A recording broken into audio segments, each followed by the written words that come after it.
तो चलिए जानते हैं झारखंड की छोटी बड़ी खबरों को सिर्फ 10 मिनट के अंदर। तो दोस्तों आप सभी को पता होगा कि जेएमएम और बीजेपी की सरकार बन सकती है झारखंड के अंदर। इसके लिए दिल्ली में काफी ज्यादा हलचल मची हुई थी। तो उसी पर रिएक्ट करते हुए टाइगर जयराम मातो बोले कि मैं किस पार्टी में रहूंगा, क्या कुछ करूंगा, वो सब कुछ बताए। साथ ही विधानसभा सत्र के अंदर भी टाइगर जयराम मातो काफी कुछ बोले जो आप सभी को जरूर सुनना चाहिए। आपको लगता है कि भाजपा झामुमो एक मंच पे आएगी तो सब कुछ ठीक हो जाएगा? देखिए, सब कुछ ठीक नहीं होगा, सब कुछ ठीक नहीं होगा, लेकिन जो केंद्रांश रुक रहा है, अभी बहुत सारे विषयों पर केंद्रांश मिलता है। छात्रवृत्ति में भी केंद्रांश होता है, जल नल योजना में केंद्रांश होता है, पेंशन में केंद्रांश होता है, तो केंद्रांश नहीं मिल रहा है। ये सच्चाई है और ये झारखंड मुक्ति मोर्चा और कांग्रेस के वरिष्ठ नेता भी स्वीकार कर रहे हैं। तो ऐसे में हमें लगता है कि केंद्रांश मिल जाएगा, जो केंद्र का अंश रुका हुआ मिल जाएगा। 1,36,000 करोड़ का जो बकाया है वो बकाया मिल जाएगा और संभवतः बहुत सारे इनके काम हो जाएंगे। जो विकास रुका हुआ है, विकास का कार्य शुरू हो जाएगा, विकास का काम शुरू हो जाएगा, ये मेरा निजी मानना है। तो क्या लोकतंत्र के लिए या नहीं, ये लोकतंत्र के लिए सही नहीं है, बिल्कुल भी कतई सही नहीं है। लोकतंत्र का मतलब यही है, अगर किसी को दल बदलना है तो इस्तीफा देके बदले। मध्यविधि चुनाव हो, अगर आपको लगता है कि आपने जिसके साथ गठबंधन किया है उससे आपकी विचारधारा मेल नहीं खा रही है तो मध्यविधि चुनाव करें और तमाम विधायक हैं जो इस्तीफा दें। बिल्कुल लोकतंत्र के लिए सही नहीं है। जनता ने आपको इसलिए चुना है, 4 दिन से दिल्ली में है, राज को छोड़ दिए हैं, उनकी मैडम भी विधायक है, वहाँ तो जाती ही नहीं है जो गांडे विधानसभा है, तो क्षेत्र को छोड़ के अगर वो दिल्ली में बैठे हैं और ये तो हम तो मीडिया चैनल के माध्यम से बाहर आई खबरें सुखबुगाटी बोले बना लेना चाहिए।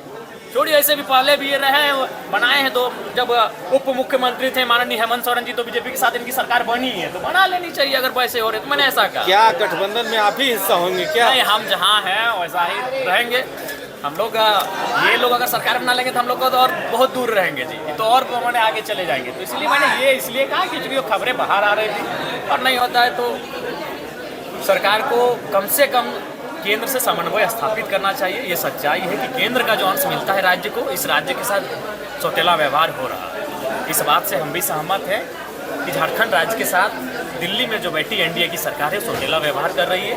वो केंद्र की जो राशि इनके पास आती है वो राशि नहीं मिल पा रही है, ये सत्य है। लेकिन ये भी सवाल है कि माननीय मुख्यमंत्री जो राशि केंद्र से मिलती है क्या उसका सही से खर्च कर रहे हैं, उसका विवरण सही से दिए है कि नहीं, ये भी बात है। देखिए, द्वितीय अनुपूरक बजट पेश होने जा रहा है, सोम मंडे को पेश होगा।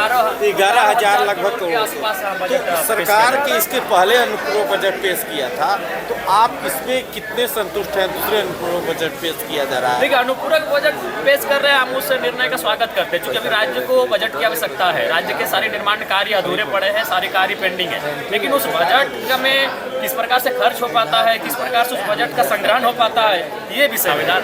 कौन कोयला चोरी करा रहा धनबाद के एरिया? बाबूलाल जी ही बताएंगे, उनके पास सारा रिपोर्ट आया है। आप भी उधर उस क्षेत्र से विधायक हैं, आपको बाबूलाल जी जानते हैं कि उनके दल के लोग ज्यादा वहाँ कोयला के कारोबार के हिस्से में सम्मिलित, क्योंकि सांसद उनका 6 विधायक होते हैं धनबाद जिला में, जिसमें झरिया, बागमारा और आपका धनबाद 3 विधायक उनके पार्टी। हेमंत सरकार के रहते हुए बाबूलाल को बताए कोयला चोरी कौन करवा रहा है या उनके लोग कैसे करवा रहे हैं? नेता देखिए, सीएम के बाद कोई अगर लीडर होता है तो अपोजिशन होता है और उनकी बात में भी गंभीरता से राज्य को लेती है, राज्य लेती है, मीडिया लेती है, जनता लेती है। तो निसंदेह वो गंभीर इंसान है, गंभीर बातें उन्होंने कहा है, लेकिन बस वो निष्पक्ष नहीं होकर पाए, वो अपने लोगों का नाम नहीं गिना पाए। आप सुझाव देंगे क्या?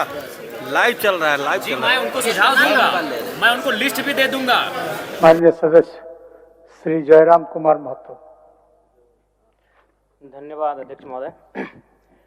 विगत सत्र से अब तक की अवधि में हमारे बीच कई राजनेता, कलाकार, उद्योगपति और आम नागरिक गुजर गए हैं, जिनमें धर्मेंद्र, जिन्हें हिंदी सिनेमा का हीमैन कहा जाता है, सलाउद्दीन अंसारी जी जो गोड्डा संसदीय क्षेत्र से सांसद रह चुके हैं, श्री प्रकाश जायसवाल, जॉर्ज तिर्की, काली प्रसाद पांडे, बेंजामिन लकड़ा, उद्योगपति रामचंद्र रोंगटा, गोपीचंद हिंदुजा, पंडित छन्नूलाल मिश्र, गोवर्धन असरानी आदि प्रमुख हैं।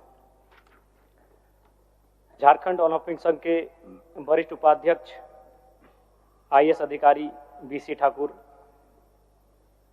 धारावाहिक महाभारत में कर्ण की भूमिका निभाने वाले मशहूर अभिनेता पंकज धीर, 2 बूंद जिंदगी की मिले सुर मेरा तुम्हारा जैसी लाइनें लिखने वाले पद्मश्री से सम्मानित पीयूष पांडे जी जो प्रमुख रहे, और साथ ही साथ हमारे चंदन क्यारी प्रखंड के भौजूड स्थित दामोदरपुर गांव निवासी सीआरपीएफ जवान शहीद मिलन सिंह राजपूत, जिनकी एक पेट्रोलिंग के दौरान कश्मीर के उधमपुर में बस खाई में गिर जाने से मृत्यु हो गई। कई घटनाएं ऐसी रहीं जो दिल को दहलाने वाली रही, मर्माहत करने वाली रही, जिनमें दिल्ली लाल किला में के मेट्रो स्टेशन में बम धमाके, सऊदी अरब के मक्का से मदीना जा रही बस दुर्घटना में मारे गए यात्रियों की घटना तथा कई देश के राज्य के विभिन्न कोनों में शहीद हुए जवानों की मृत्यु की घटना, कतरास बीसीएल क्षेत्र में 6 मजदूरों के मरने की घटना, बिहार में 83 लोगों की छठ पर्व के अवसर पर मृत्यु की घटना तथा कई ऐसी घटनाएं रहीं जिनसे देश को, राज्य को कहीं न कहीं आघात हुआ।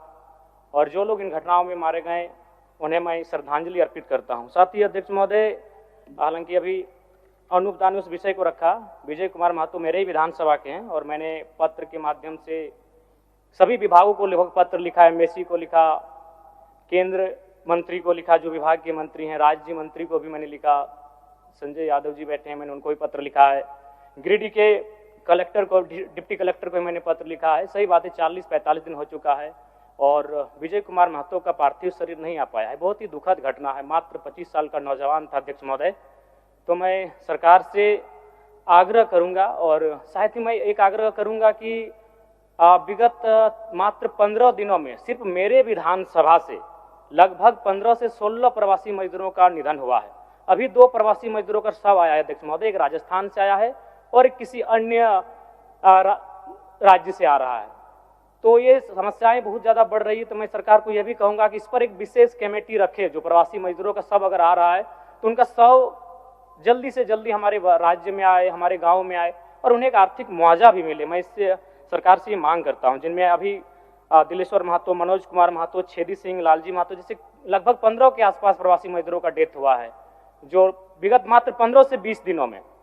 और साथ ही अध्यक्ष महोदय, प्रेम महतो काफ़ी चर्चित मामला था, बोकारो में बीएसएल जो प्रोजेक्ट है, जहाँ पर वो अप्रेंटिस संघ वाले थे, धरना दिए थे और उनकी मांग थी नियोजन को लेकर, और सीआरपीएफ की गोली से उनकी हत्या की गई।